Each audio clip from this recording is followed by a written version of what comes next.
banana, pineapple, hindi na tinatanggap.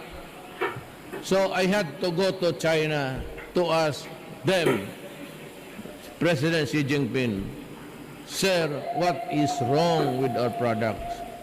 We used to export to your country in so many volume. Why are you now stopping it? Hindi na, wala nang bumibili ng banana natin para sa feeds na lang. Ito. So sabi ko, bakit? Pati yung pineapple, what's wrong?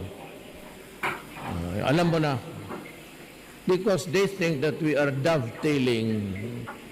Pasunod-sunod lang tayo kung anong foreign policy. So sabi ko, no. Because I will chart an independent policy. So we're friends. O tinawagan ko si President, si Trump. Isa pa rin yun. Si Trump. Tinawagan ko si Trump, sabi ko, Mr. President-elect, this is President Duterte of the Philippines. Yes. I've been expecting your call. I know that you call. Ito ang sabi ni Trump. I make it public. Yeah, I support you. You are doing it right. You know, my country, the son of it, they say, pangalan niya, yung pangalan, ano. He named it, alam mo niyo, ano. They're flooding my country with drugs. I'm doing what you did. Hey, you're doing it right.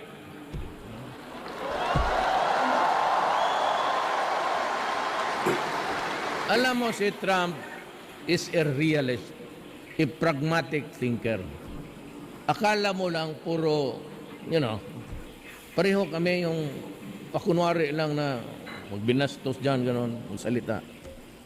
Pero, hindi na alam, yan si Trump, nag-iisip ng malalim yan. Hindi yan maging bilyonaryo. Makatayo ka na ng isang postage, puta, bilyonaryo ka na. Paano ka maging bobo?